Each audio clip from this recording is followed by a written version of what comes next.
everyone, and welcome to the Everything Conducting's May-June Roundtable, discussing the topic of concerti and soloists. We could not be more excited, grateful, and humbled to have these three amazing soloists with us today. But before we meet them, I'd like to introduce our team at Everything Conducting. We have Enrico Lopez Yanez, who's the principal pops conductor of the Nashville Symphony. We have Anna Edwards, who's the music director of the Saratoga Orchestra and the Seattle Collaborative Orchestra. And we have John Devlin, who is the music director of the Wheeling, West Virginia Symphony. The Wheeling Symphony in West Virginia. And my name is Ankush Kumar Bahel, and I'm the music director designate of the Omaha Symphony. Now I leave it to Enrico to introduce our guests. Our amazing group of soloists really need no introduction at all. But of course, let's start with Jennifer Coe, who is an amazing forward-thinking artist dedicated to exploring a broad and eccentric, eclectic repertoire while also promoting diversity and inclusivity in classical music. She has expanded the contemporary violin repertoire through a wide range of commissions and premieres, with premiering more than 70 works written specifically for her. So welcome, Jennifer. We have Orion Weiss, who is one of the most sought after soloists of his generation on the piano. And he, of course, has performed with major American orchestras, including the Chicago Symphony, Boston Symphony, LA Philharmonic, and New York Philharmonic, and both domestically here and abroad. And finally, we have Carter Brey, who has served as principal cellist of the New York Philharmonic since 1996. And he made his subscription performance there in 1997, performing Tchaikovsky's Rococo Variations under the direction of former music director Kurt Masur, and since has appeared as a soloist with virtually every major orchestra in the country. So we are so thankful to have all three of you here joining us. Thank you so much. Thanks, you guys, for being here. I'm going to start. I'm going to basically try to be a facilitator for the evening. If something is happening, I will try to put us on the right track. But I'm going to start with the first question, if you guys don't mind. And the first question, it might be kind of a bigger one. I just want to zoom out a little bit. You know, our audience is young conductors, maybe in grad school, or people wanting to become conductors, and people who are also starting now the professional track and working with soloists. Like yourselves. And so I basically want to zoom out and say all the things you've ever wanted to tell conductors, like in the moment, but weren't able to for whatever reason. I don't know. Go ahead and tell us now before we get there, before we get to the podium where we're leading you. Give us all your do's and don'ts, pet peeves, things that we just could really learn from. And remember, nothing is too small, because our experience levels of this, our audience are quite varied. And I know even the four of us could learn a bunch from all of your stories and insights and anything you'd like to share. Any pet peeves? Anything, Jenny, that comes to mind that, you know, no 10 names. years later, no. Pet peeves. Or do's and don'ts.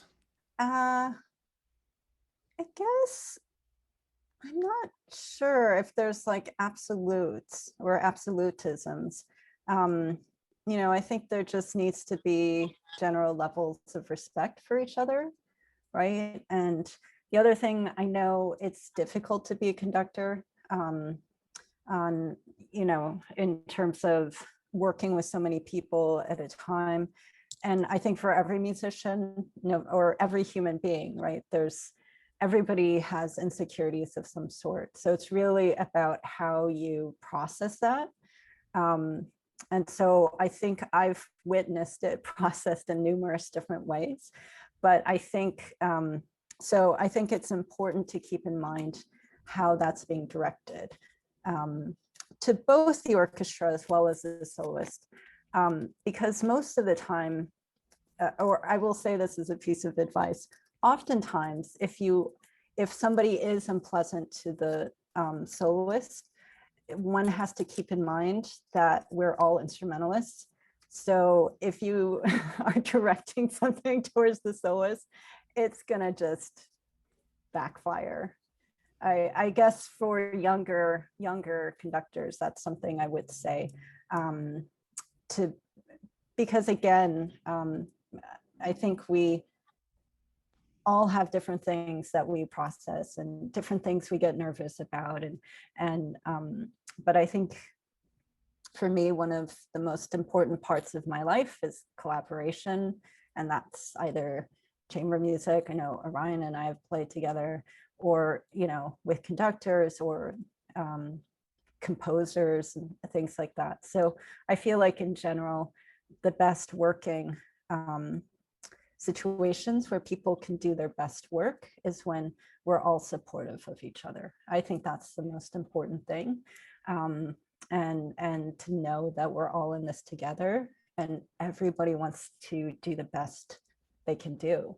So I think if that's also the basis of really everybody feeling that, I guess that's the most important thing. I love that. And I think that's something that we kind of, as musicians, kind of get better at as we get older. We kind of realize that later on, all of us, I think. And I really appreciate what you said about insecurities, because let's face it, conducting is, I mean, being a soloist is you're naked up there. Being a conductor, you're naked up there. And I think it's hard as a younger conductor to realize that it's okay you're making mistakes. It's okay if you miss a soloist here and there. Things are going to happen. It's how you deal with those mistakes or the miscommunication.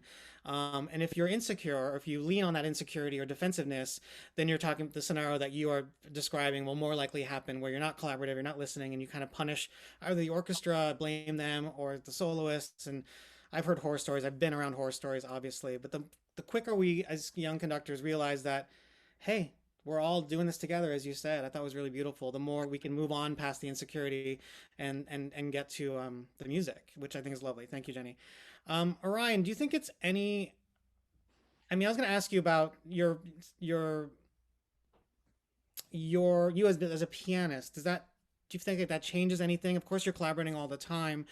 But I mean, for me as a conductor, I mean, I didn't play piano as well as, I mean, I played scores and whatnot, but there's a lot going on. Do you feel like you have to be more sensitive to what the orchestra is doing and what the conductor's showing can kind of give us a little bit more leeway than maybe a violinist might? Or do you feel like depends on the conductor? You know, I don't know. I find, yeah, go ahead. Well, I played the piano a little bit in the youth orchestra when I was a kid. So that was the first time I got to see a conductor from the front, which was nice. But but at the same time, I was so involved with all the notes I had to play in the pieces that I think really I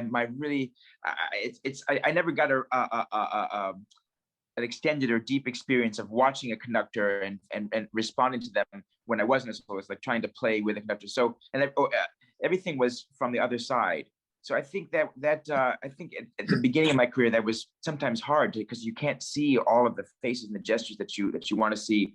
You have to sort of guess or start to be able to impute things from elbows and sideways glances. But yeah, and I don't know if anything else is harder about being a pianist other than that, you know, you have this big thing sometimes in the way between you if the sight lines aren't good, if you and then I think another thing that happens is that because of the way the lid is, it's sometimes hard for conductor and orchestra to hear what you're doing because the sound just all goes the other direction. Yeah. So Any advice?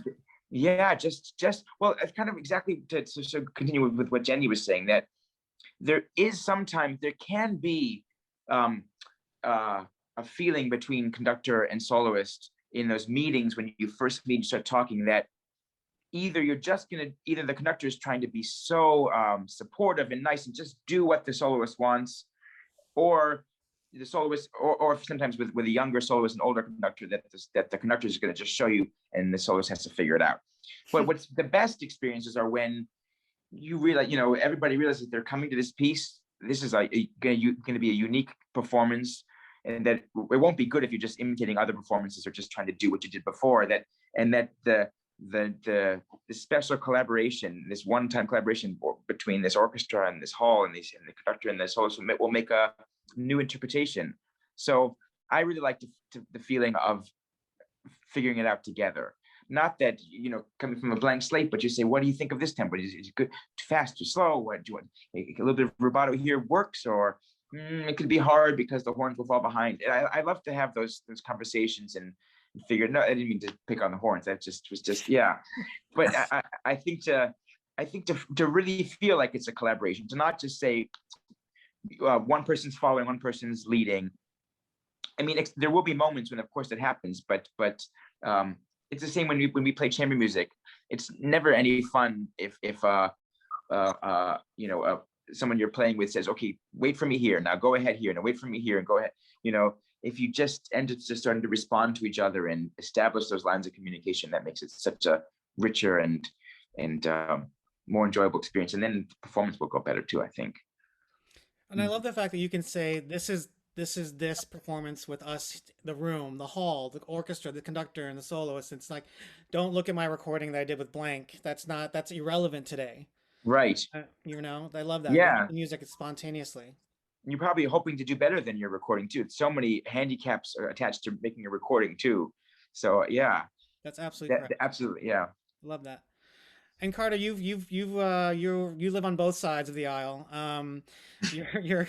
You're in the orchestra for so many concerti when you're senior music director and other guest conductors leading fabulous musicians, and also you've been on that. You started your career, I think, mostly doing concertos, and you ended up at the Philharmonic. Thank God, because we love you having you there. But you've been on both sides. Any advice you can discern from those two experiences and give to our young conductors? Do you have a couple of hours? I do. You don't, though. Jenny made the point that it's important that everybody feels invested in producing a good musical product. I mean, that's the most basic value that you have to start from. And it's true in an ideal world. That said,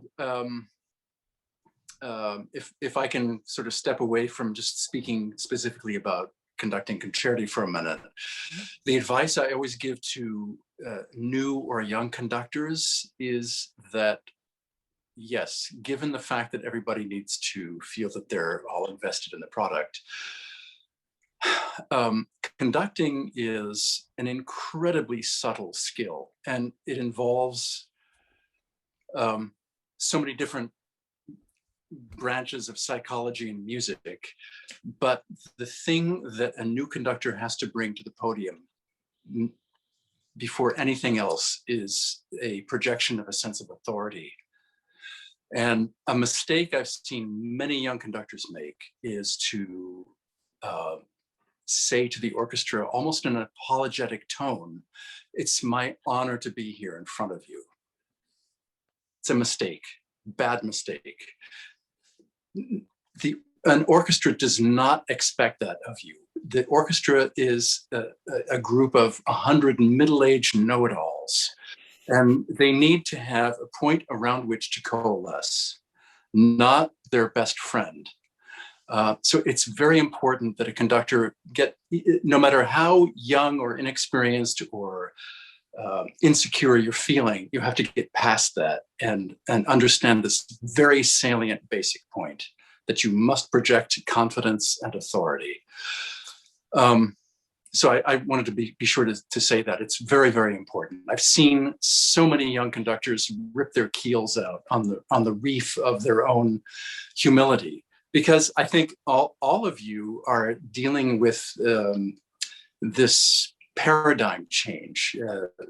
Generations ago, we had people like Toscanini who would just rip the orchestra a new asshole for no reason at all because they felt they could. And now the pendulum, I think, has swung so far the other direction that it's very difficult for them to establish a baseline of authority. It's very important. That's the definition. Why else would you be standing there on a podium alone in front of 100+ musicians? That said, to come back to our specific topic of conducting concerti. We can throw out the topic. I'm loving this. No. I just, it's a very important point that I wanted to make, because I always, sitting up there at the front, I feel like I'm the face of the Philharmonic sometimes with these new conductors. I want passionately for them to do well. And I see them floundering a little bit in this psychological no man's land or no woman's land of how do I avoid coming across as arrogant, and at the other hand, being able to project my well-earned sense of authority. So you can't feel apologetic about that. You must have the courage to do that.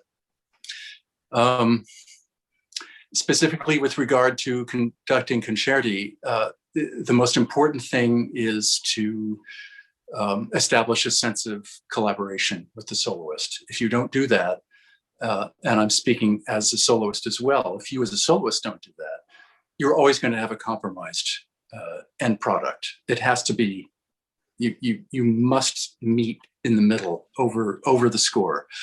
I've seen many soloists who felt that they had no need to communicate or collaborate with the orchestra or the conductor. And I've seen conductors who obviously, with whom I've worked, who felt that there was no need to establish a kind of rapport with the soloist. I remember going down one time to perform with, I probably shouldn't mention names, but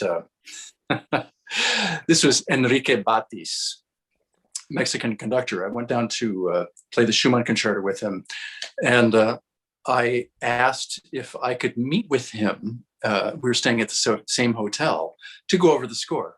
And he said, "No, I'm taking my nap." Okay, that was red flag number one. Yeah.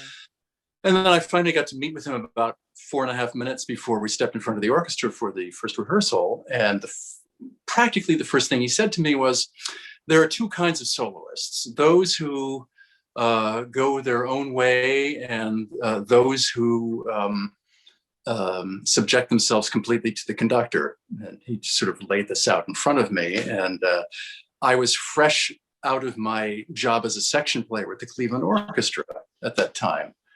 And I thought, why is he telling me this? This is completely, not only is it arrogant and obnoxious, it's useless information and not correct. Mm-hmm. So that's an extreme example. Yeah. And no one has ever come close to that kind of extremity. I've been very lucky to work with very intelligent and sensitive collaborators. But it's very important, as I say, that both soloist and conductor see their roles as equal and mutually enhancing. Sorry, I'll shut up. That was very verbose. I apologize. Yeah, I was curious about the pendulum, because I feel like a lot of times it's about, I mean, as I've gotten older, I feel like it's less and less about needing people to like you, right? It's about trying to get to the best possible performance. And so but so I don't think one needs to be, as you had mentioned of the person that I don't know, you don't need to be an asshole, right? But you have to get to a point where you're not worried if people approve of you or like you. But I mean, at the same time, of course, like respect is important, like mutual respect is important on both sides. I will say one thing, and partly this is because I do a lot of commissioning, but it's also true with conductors sometimes, right? Is that we've spent so much time learning these pieces, right? Like a lot of time, and especially when you're doing a world premiere. And well, one time I remembered the conductor had not looked at the score at all. And so like when he just tried to open it on the podium, it just went beep and closed back up. And I was like, this is not going to go well. Like, oh my God. So I would recommend also studying the score. Or at least breaking the binding before the first one. To pretend, yeah. Pretend at least. Make the effort all to our pretend. secrets, Carter. But yeah, so at least I guess that's about mutual respect as well, right? To know that it actually does take a lot of effort. I remembered, I know it's that at some point I remembered both Mr. Grafman and Michael Tree used to say this, that, and this is something that I would mention to conductors and all musicians. He said, most people don't go out there and play, right? And just as he was saying, as he gets older, just watching any musician walk on stage, he has real respect for that. And I think as well, I see that because it is about putting yourself out there. It is about being vulnerable on all sides. So, I've come more and more to a point where I just, if a musician even walks out on stage, I have great respect for them to have that courage. But at the same time, please do study the score. Thanks. I love that. Well, thank you guys for this. It's very helpful. I'm going to toss this over to John to kind of get us on the next track. Yeah, I think we've heard a lot of descriptors. We've heard vulnerability, collaboration, authority, and there's a spectrum there. And I do think, as a young conductor, just starting as a music director and working with world-class soloists really for the first time on projects that we've decided upon together, it's a very intimidating thing because, as you mentioned, Jenny, the player is going to know the piece innately at this point, and we have studied it and learned it, or at least feigned it by breaking bindings strategically. And to me, there's this idea of, as I've spent the first couple of years of my tenure here learning how it works, that idea of passing the authority back and forth, that may be what a good collaboration is, because there are moments where we have to agree that this is the moment something's going to happen, and really the ears of the players and the gesture of the conductor can both contribute to that in good ways. So my question, maybe we can start with you, Carter, because I think you had such an interesting perspective on this and you touched upon it already, is what are those signals that you're sending? And are they different in a rehearsal versus a performance to the conductor, where you're passing that authority back and forth? And what are some of the signals that you found that it feels safest for you to be the most expressive you can be? While you were talking, I was thinking back, and I remembered a particular collaboration with a conductor I won't name, but very well known. And I was doing some standard repertoire with this person, the Elgar Concerto. And this person was completely buried in the score through the entire performance, which was kind of shocking to me. And I think, to answer your question directly, there has to be a lot of visual connection that's uppermost. How else are you going to communicate? It's very important to me as an individual when I'm performing as a soloist that I have a visual connection at all times with the conductor. I'm constantly looking up to my left to engage the conductor,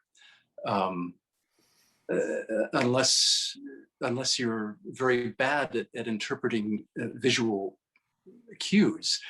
You can communicate a tremendous amount this way, not just through your playing, but also just through a simple human connection that you must make. It's very important that you make this connection, looking at each other.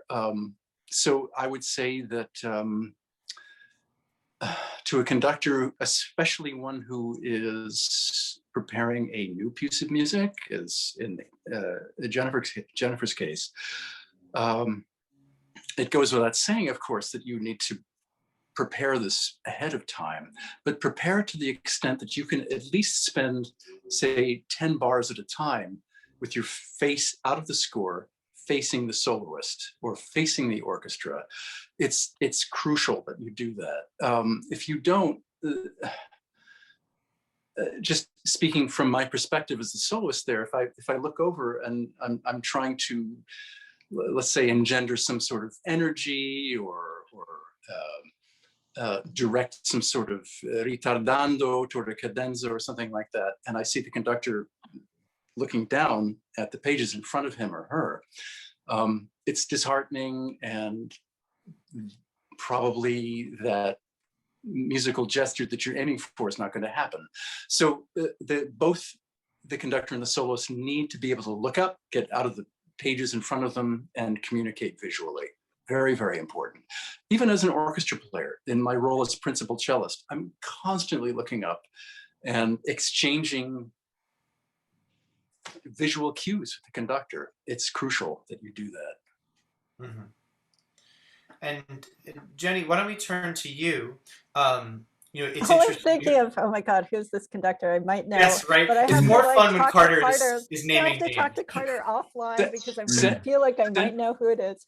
Send me a plain brown envelope afterward. And Yeah.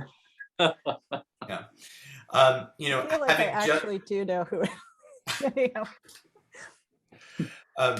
So Jenny, having just left like assistant conductor world recently, where I sat in a different soloist meeting every week and saw how so many different people operate.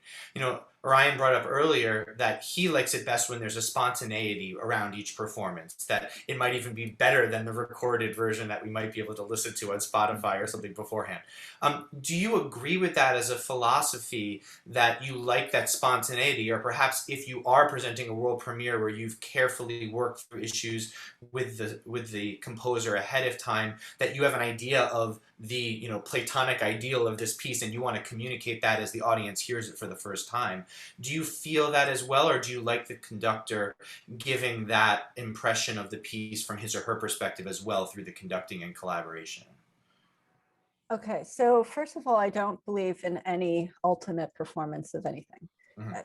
Because I believe these are always living things. Even let's say you have a 4 nights in a row situation, every night's going to be different. It's just the way it is.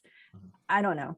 Um, you know, you got a different phone call on a different day, like, you know, um, and so that's first off. In terms of the second thing, um, I really do approach what we would call a standard repertoire, I suppose, exactly the same Mm. as I do new music repertoire. So it just in that same way, I'll kind of do a deep immersion in all of their work. It's not just the violin stuff. It's not just the pieces with violin in it, right? It's the symphonies, it's the piano sonatas. I don't care, because I need to come to a point where I understand their language.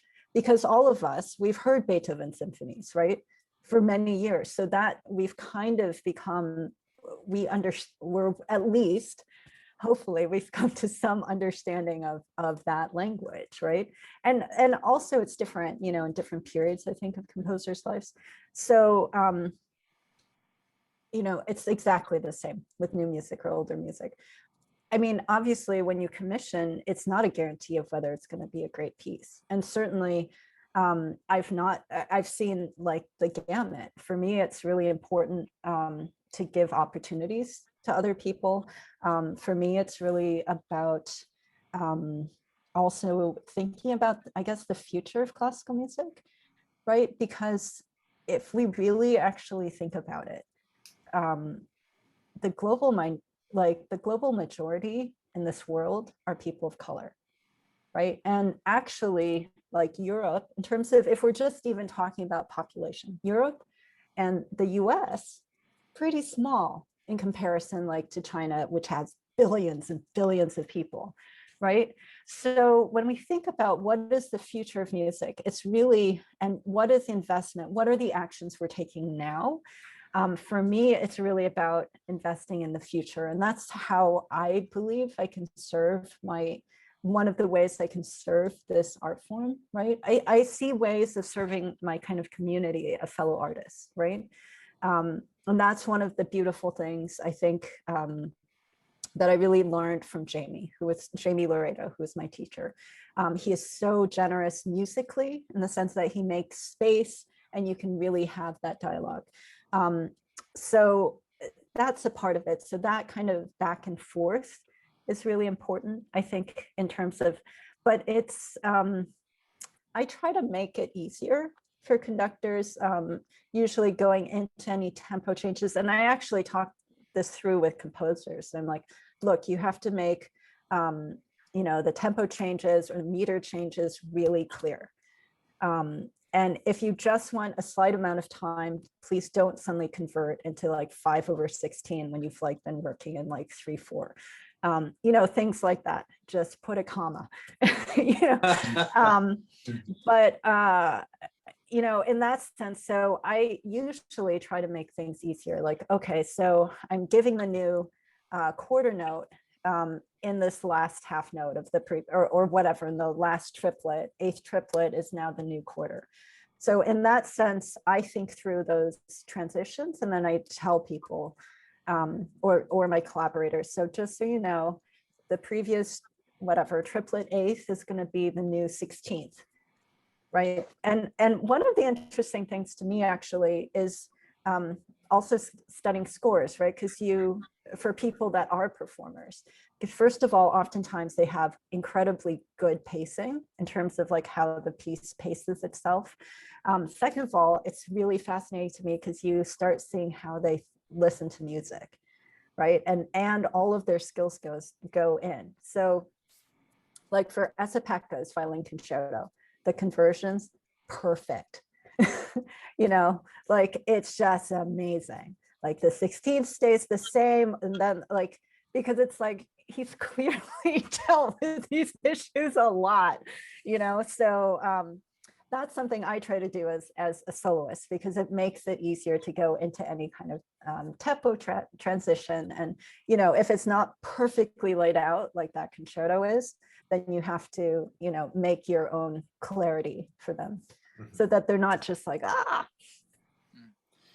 Well, there's so many things to think about there. And Orion, we've heard some very big picture thinking all the way to 16th note based metric modulation. So maybe we can also now explore just a little bit about something that occurred to me as interesting, which is we talked about the collaboration between conductor and soloist. Can you remember some times when you were performing a piece with which you were very familiar, and something that the conductor did with the energy or harnessed the orchestra's energy inspired you to do something new and inventive that you hadn't thought of before spontaneously during the performance? Is there something that we can do to help channel those energies for a soloist? Yeah, I think, yeah, every good performance, every performance that feels fun, or even just those special moments are because of some of the electricity that passes back and forth. And I guess I just wanted to clarify what I was saying earlier about the collaboration and spontaneity is important, but I didn't mean to imply that there's going to be something mercurial or like I'm going to try and trick any conductor just to keep it alive. Not that at all. And that, you know, the spontaneity is not going to be unnaturally forced into the performance, just doing something different for the sake of doing something different.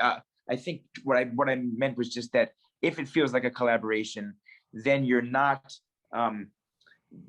either leading or following, you're listening the whole time. And then there might not be any spontaneity that a listener could discern, but every moment will feel fresh, because you have sort of like a continuum of listening and responsiveness between the two of you.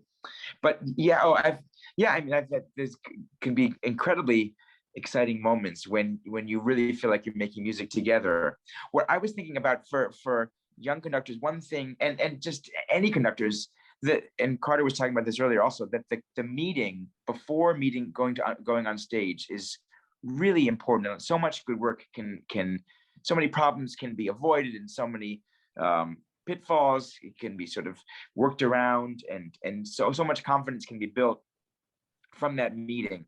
And I think one thing I've seen is sort of happening sometimes is the meetings sort of just get gone through almost like by rote or perfunctory, and tricky spots. You can hear sometimes if a conductor is singing along with you or beating, you can hear the tricky spot not go correctly, you know, like the singing is not where you think it's going to be. And do you want to do that again? No, we're fine.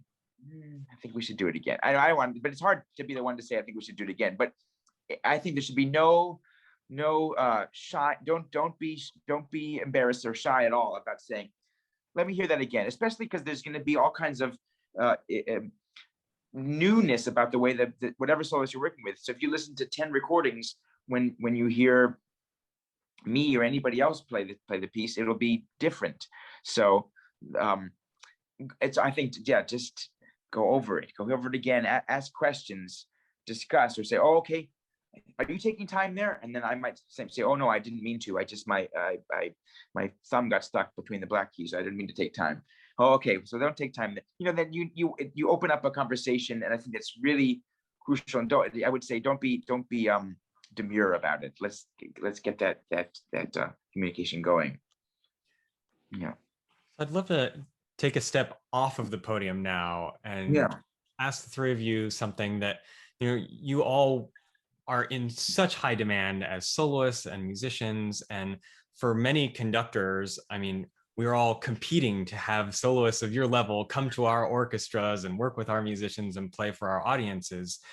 What are some of the things with your limited time that really excite you or make you choose to invest in a particular project, whether it's a new commission or deciding to go to an orchestra that you've never worked with before, but maybe there's a new project or a new idea or a conductor? What are those elements that draw you to something out of your busy schedule that say, okay, this is a week that I want to spend at this place with this orchestra? And maybe Orion, we can continue with you since.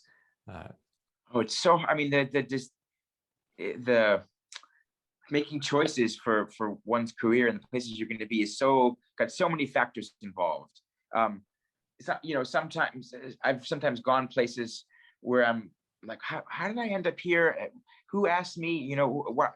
And then you go there and you realize, sometimes without even knowing, this conductor or this executive director is a friend of a friend or a close friend of half of a cousin or something. Those connections are amazing and sometimes unknown. I always would like to know sometimes more before when I get there. Why did I get asked for this? Oh, because they heard you play there or something. That's good to know. Well, repertoire, location. So sometimes if the timing of the repertoire is perfect, or if it's a piece that you've been dying to play, or a piece that you love playing anytime at any time. So those things are exciting. But I don't know. For me, I like to play concerts, and so you sort of just. It's been a while since I've started to put a schedule together because of the last year. But it's exciting when things fit together. Oh, you could do this there and this there, and then, this will be a really nice month of romantic concertos. And then, look, I get to try and do 2 different Mozart concertos back to back. So it's hard to explain the calculus, I guess. It just if it's a sincere, exciting project, then that's a good draw for me, I think. And Jenny, I mean, as you mentioned, new works take so long to learn and prepare. There are only so many, I imagine, that you're able to and willing to tackle in a year. How do you choose where and which kinds of projects to take? Well, what I really do is try to curate. So I really choose the composers. I don't do something where somebody's like, oh, hey, will you do this new piece or something? So that's been really important to me.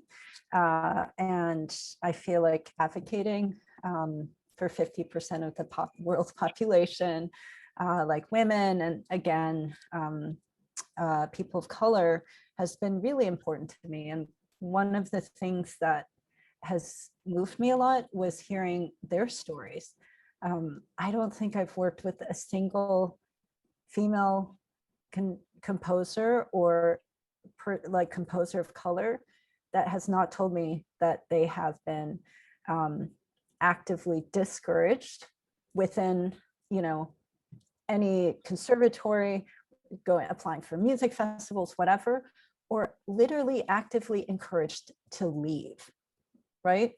And so for those reasons, that's why I think it's so crucial, right? And that's also why a lot of times I do research outside, of sometimes more traditional places. Like before COVID, I would actually go fly to places to hear premieres, because the first step, is always looking at scores, because I want to see how they notate, because that's really important. And then the second thing, is that you want to go and listen to the music to see how it feels and lives inside of a hall. And then the third thing you want to do is make sure they're not crazy. So I usually meet them in person as well, because so I think because of that, and because of this kind of total immersion that I talked about, and because I seriously curate, so I actually plan ahead. Like I already know, like in the next 5 years, what premieres I'm doing, right? And another thing that I found helpful, again, because I do want to counteract this discouragement towards these members of our society and community. So oftentimes for concerti, we will workshop, right? Because a lot of times also these composers haven't necessarily come up through the traditional conservatory system, right? It doesn't mean that they're not great musicians. I mean, the fact is, I don't care if you're like Thelonious Monk, or if you're Kurt Masur, right? You're either going to be a great musician, or you're going to be a crappy musician, or you're going to be a mediocre musician. It's not about which, genre you're necessarily in, right? But so I feel like when we talk about things like equity, which is different from equality, different from diversity, different from inclusivity, for this Alone Together project that I did last spring at the very beginning of the shelter in place order, for some of these kids, I was spending 5 hours a week on a literally 1-minute piece. And that has to do with notation, that has to do with string crossing. So I really do spend a great deal of time on that. However, when we talk about preparation, which is different for a concert, that's extremely planned, very planned out in advance, years and years in advance. And so it's not, I don't know, my family was not classical musicians at all. So I didn't grow up in any kind of environment of thinking, oh, we should only do this repertoire or something, because it was just, my parents were war refugees, it's just a totally different world. And so it just seems strange to me. Why would I suddenly stop learning music? Just because I don't know, I feel like I learned all of the standard repertoire by the time I was 18, and then what, you're supposed to just stop learning stuff. So of course I was of course I'm learning new things. But yeah, I think everything is about planning. For me, that's how I'm able to do all these things. And it's a little bit obsessive planning, but a lot of planning. Jenny, could you explain what you meant by workshopping? So workshopping, I usually try to partner with a conservatory, which I hope is also where I believe is also good for student orchestras to see how you work with composers. I also think modeling is important. So when they see a composer of color in a position of being the creator, it changes even our concepts of who are composers, for the students as well.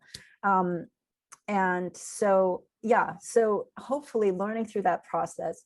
Also, I'm not a passive participant in the commissioning process. So most composers have told me they've never revised as much as they do when they're writing for me.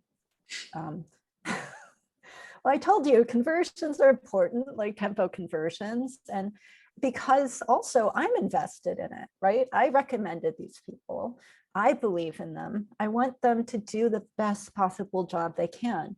I don't want them to enter into a situation that the bars are numbered wrong and the flutes versus the violins. So then you're going to spend 30 minutes being wait, which bar, how many bars after letter F?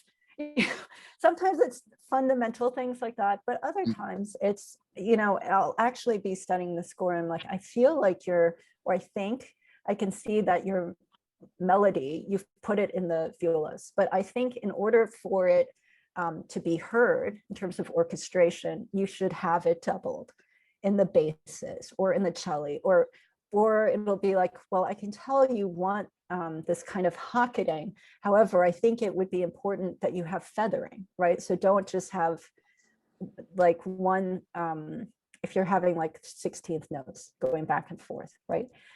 So don't have it. So it's you need to give a little bit of room for error, right? Even if it's overlapping one note, things like that, especially if you're having it go around in string sections, for example, because by the time you get to the furthest right-hand side, they the first violins can't necessarily hear totally the ending, right? So I'm just leave a little room. So it's things like that I work really closely with composers. Great. And what a great opportunity for them to get your active experience and knowledge in that process for them. I mean, Carter, for you, your schedule is so packed with the Philharmonic.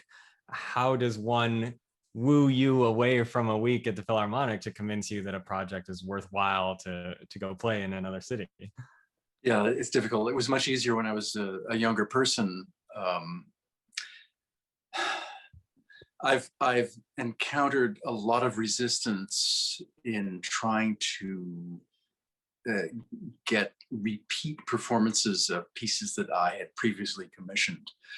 And my history with that is nowhere near Jenny's. I mean, she's the heroine of that. But just in a handful of instances where I was invested in bringing a new piece to fruition and performing it, a conservative institution like the New York Philharmonic and others as well are very reluctant to program unknown repertoire. And I remember Rostropovich telling me words to the effect, managers are pigs, they only want Dvorak concerto. And this is from a guy who was responsible for half of the contemporary cello repertoire. He was very frustrated, and I've encountered a lot of resistance and frustration as well. And I have to confess, as the years have gone by, I've sort of lost momentum in trying to make that happen. It takes a lot of energy and a lot of investment to bring repertoire to light that's by new or unknown composers. It's very difficult. You know, Carter, you so beautifully transitioned for this question. I just want you to say, I wanted to mention, you know, as we've come back from this last year, you know, I think everyone is kind of stepping back and trying to figure out what to do next, how to make a difference. And I'm going to read something that I read from Jennifer Koh's website. This is about a piece that she did with Vijay Iyer. And this was Trouble. And it says, trouble opens up something scarce and endangered that classical music doesn't even know it needs. And what you're saying, Carter, I think is so interesting, because this conservative kind of feel that we've had with our Western classical music. And yet what I find really interesting, and one of the reasons why I'm so excited about, you know, exploring all this music, is because there's so much more out there that it really becomes really amazing. You know, different sounds, different textures, different ways that we hear things. And Jennifer, if you don't mind, I'm going to come back to you for a moment. And as we're talking about this, I definitely want to come back to Orion and Carter. But when you're working with these new compositions, what are you're curating these pieces? What is it that gets your fancy? I mean, what is it about a composer that you get that makes you want to go to that person? So there's several things. First, I want to just talking about that specific concerto. The name of that concerto comes from John Lewis's quote, "Good Trouble." And the middle movement is dedicated to Vincent Chin, because I'm doing a whole series of commissions for violin concerti. And what I wanted to do with this was to bring forward social issues, right? Even if it's about giving them presence. And what's so tragic to me is in this last year, it's still so prescient. I mean, that's heartbreaking to me. With this like violence against Asian Americans, with BLM. Can you imagine John Lewis works through civil rights, and then one of the last things he sees is George Floyd's murder? I mean, you know, so sorry, I'm so upset about it. So in other words, when I commission music, one of the things that's really important to me is that it engages with today. And it was interesting because, I mean, it's not online anymore, but I did this video release for Carnegie with my kind of co-creator friend, Devon Tynes. And initially they had just asked him. And then I think, I'm not exactly sure, then I think maybe they thought it was going to be like a violin, bass, baritone kind of recital. And I was so upset because I was talking to him after those 6 women were shot and murdered, right? And it was especially disturbing to me because one of those women has my mom's name. right? So I knew exactly how old she would have been. She would have been born under the Japanese occupation because the last syllable of her name was Ja, right? And then I was so angry that this narrative of the killer was being told. And he had said it was, anyhow, I'm just gonna stop going through that whole thing because I'm still angry about it. So he could hear how upset I was. And we've been creating this piece around my mother's history as a refugee, and also his history. His great grandmother was the slave, right? And his grandmother is giving testimony. It's in her voice. My mother's giving her testimony. It's in her voice. And over the course of the last 4 or 5 years that we've been building it, what he said finally, he was like, you know what, Jenny, I've been given this space to engage artistically with what is it like to be a Black man in America. And he said, but you've never been given this space. So the kind of generosity he had, he got a gig from Carnegie. He could have just, did one of those streaming videos, right? But he gave me that space and said, I want you to have the space to engage with what you're feeling, what is happening right now against Asian Americans. And so we decided to use this piece, song, Strange Fruit. And of course, it's associated with Billie Holiday. It's about African-American history, about the history of lynching. However, what I wanted to make clear was that it was written by a white man, right? Actually by Mirapal, who adopted the Rosenberg's children. He was a communist after they were killed. And then he also taught Angela Davis out of Brooklyn, anyhow, which I was like, oh my God, so many amazing connections. But anyhow, so he wrote that piece and song and the lyrics after he saw a photograph of a lynching, right?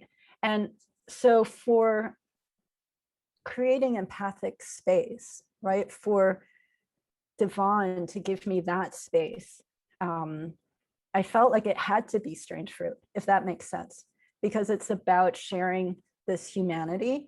So yeah, the video is all about Asian American violence against Asian Americans historically as well, because I think it's very unknown that the largest mass lynching in the United States happened in 1871 of Chinese Americans in Los Angeles.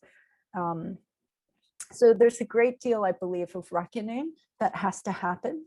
And so one of the things that's been so important to me is also, of course, being able to have those discussions with composers about the importance of bringing to light these issues. I don't think anybody knew who Vincent Chin was. And this was again in 2016, right? But it was such a important part in most Asian Americans of my age, because he was beaten to death with baseball bats by these two men that thought he was Japanese and stealing their jobs, but he was Chinese American. And they got off with a fine of $3,000. So you can imagine when somebody's like 6 and somebody that looks like your father, it's totally fine to beat them to death for the way they look. And all that you need to do is pay $3,000 fine. So yeah, like all of this stuff is about engaging with the present, right? And classical music did do that all the time before, right? It's not like in Beethoven's time, they were only performing, I don't know, like Monteverdi, right? It was always engaged. And you see, even with the Eroica Symphony, they had political ideals. They were human beings that believed in other things, aside from just the music they were writing. But in any case, you asked me how I do research. Was that? I went off on a rant because that's all right. I so appreciate that. First of all, I appreciate the rawness of what this music brings to you, and my guess is you're bringing it to your audience, which is really an important part. And if you don't mind me kind of switching gears a little bit, to Orion, if you don't mind, Orion, as you're performing and you're doing your craft with your audiences, talk with us about some of your processes that you are trying to find that intense engagement, and offer that to the conductor, right? You're trying to get this intense thing. How do you do that? I mean, what are things that, what are strategies that you do to bring this to your audience and also to the musicians who are around you? That's a great question. I mean, that's my whole life's work. My whole life's goal is to try and find a way to bring the integrity and intensity and emotion of the music forth. So I don't know. I haven't found any secret. There's probably like some herbal remedy I could try, or like a cold shower or something like that. But most of it is just trying to find meaning in 4 bars, and then in 8 bars, or 3 and 6, or whatever. From the building blocks of the music into the whole structure of the music. And and also the excitement of the audience helps to bring electricity and intensity and focus to a performance. So that's invaluable, and hard to do with just cameras when we were this last year struggling to do that, but not impossible. But it's much more fun with people there breathing and listening with you. I think it has happened for me. I remember I had one season years ago when I played Grieg concerto, I think like 20 times something, or 25 times, and it was young, and that was a lot of times for one concerto for me. And I was like talking to my therapist about it. He was like, I was like, I just can't, I couldn't play Grieg concerto, and I'm so sick of it. And he said to me, well, do you like the Grieg concerto? I was like, oh yeah, I love it. It's amazing. It's just wonderful music. Oh, okay, I'm excited to play it again. That's sort of like it was. He was way overpaid for that one little insight, but it's helpful. And I think that if you love the music, it's hard to feel like you're just going to let it go by rote, or not with full intensity and intention. Yeah. Well, thank you for that. And, that, again, great transition to my last question to Carter. Carter, I watched your TED Talk on inspiration, and which was wonderful. And one of the things that you said in there, you said, musicians, soloists are expected to deliver the composer's message and remain aloof, to this message, so you can replicate it again and again. So as a soloist, and as you're performing these pieces, how do you keep that, you keep it where it is similar, so the audience recognizes it, but it keeps your excitement? Well, I think the basic point of that TED Talk was that it's silly and unrealistic to expect a performer to experience the same kind of primary inspiration in a Byronic sense every night, night after night, week after week, month after month, year after year. And now I'm qualified to say decade after decade. But what you can do is you can draw on the underlying sources of your inspiration, and to remember what it was that drew you to these masterpieces, and to recreate that for your audience. That you can do reliably, and that you can be expected to do. I think that was the basic point I was trying to put across. I was trying to push back against the expectation of non-performers and non-musicians that every night that we got up on stage, we felt inspired, whatever that means. I tried to question the very concept of inspiration. What was it? I tried to deconstruct that. But I think the definition of a professional is someone who can reliably be expected to deliver the composer's message to the audience night after night, and enable them to experience that freshness of inspiration in front of the message. That's what we do. And, I'm sorry, just very, very quick. A follow-up to that, because I guess one of the things that I wanted to ask you about is, like, in the new music that is coming up, what are things that inspire you? You have had probably the most you've had a long career, right?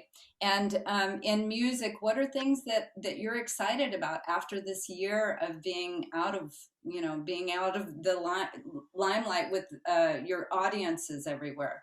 What are you excited about going forward with music?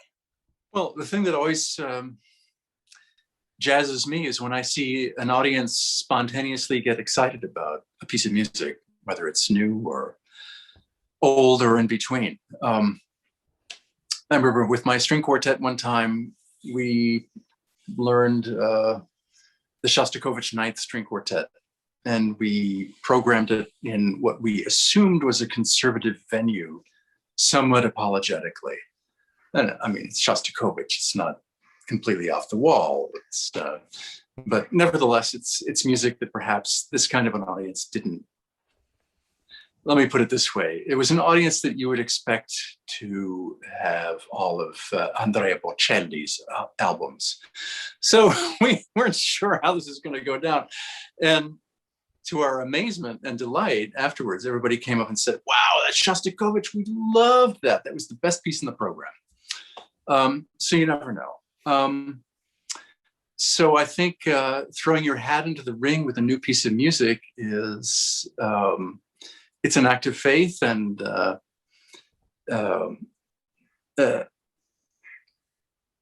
a statement that you are taking a chance on something that will excite people on a very rudimentary emotional level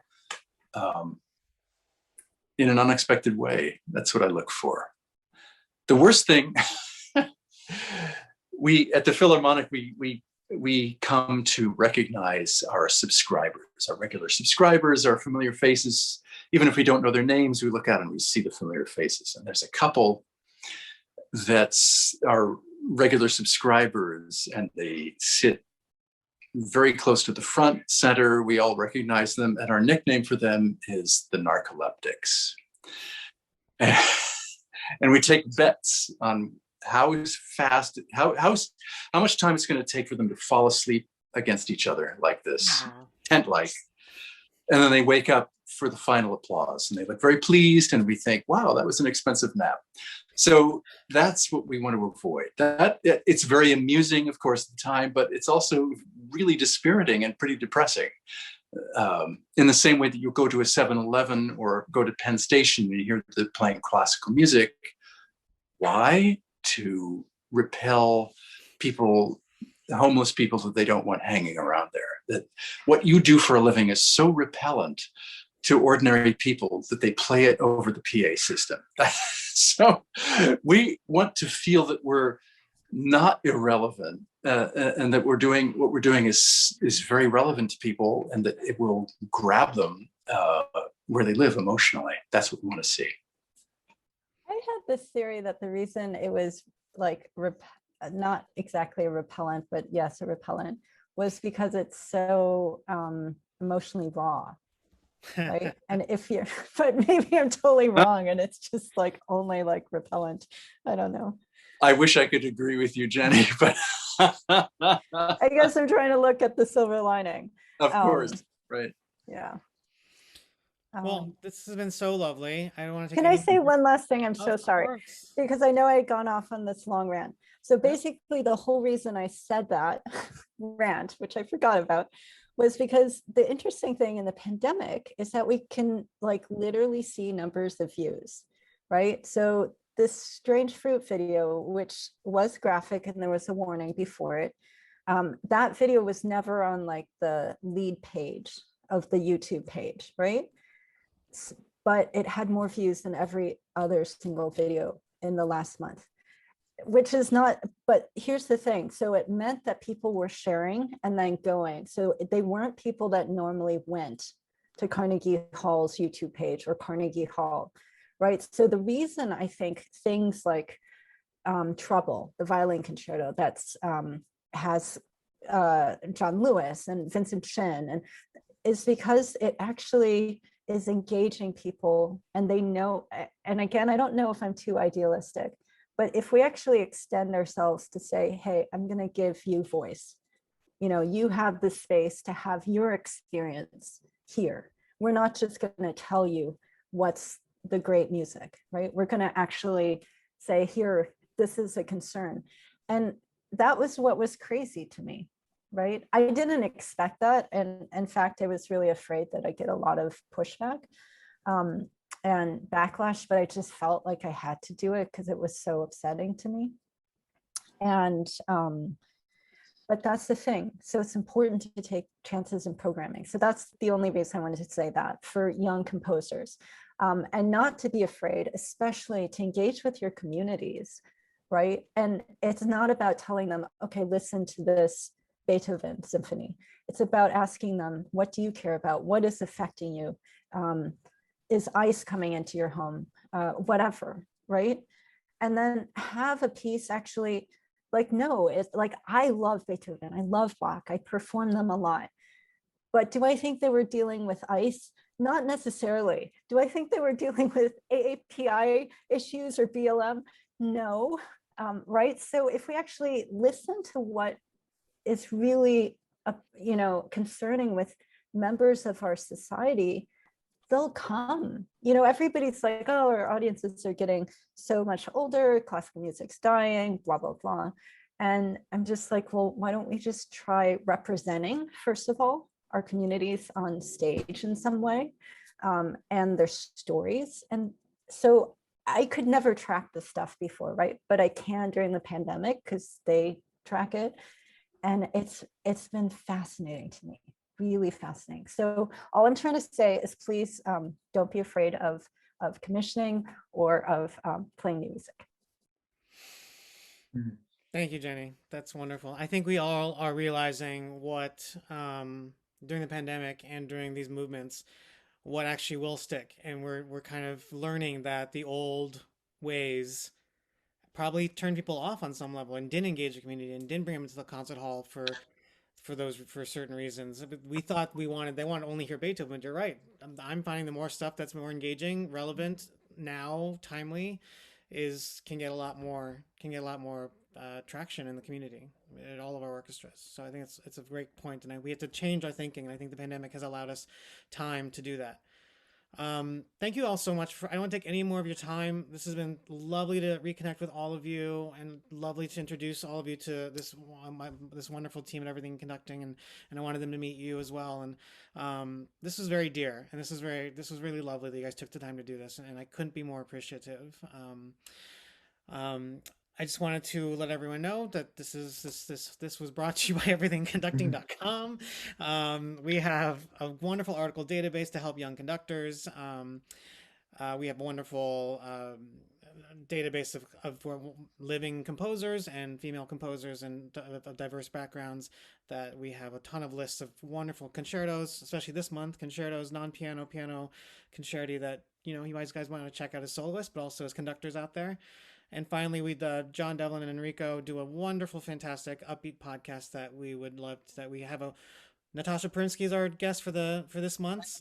So she is a wonderful pianist that talks a lot of very real about working with conductors and how we need to. It's pretty great. So you can find all that at www.everythingconducting.com. I want to thank our guests and of course our watchers and listeners again one last time. So thank you, and see you in the next one. Thank you so much. Thank you, guys. Thank you. Thanks.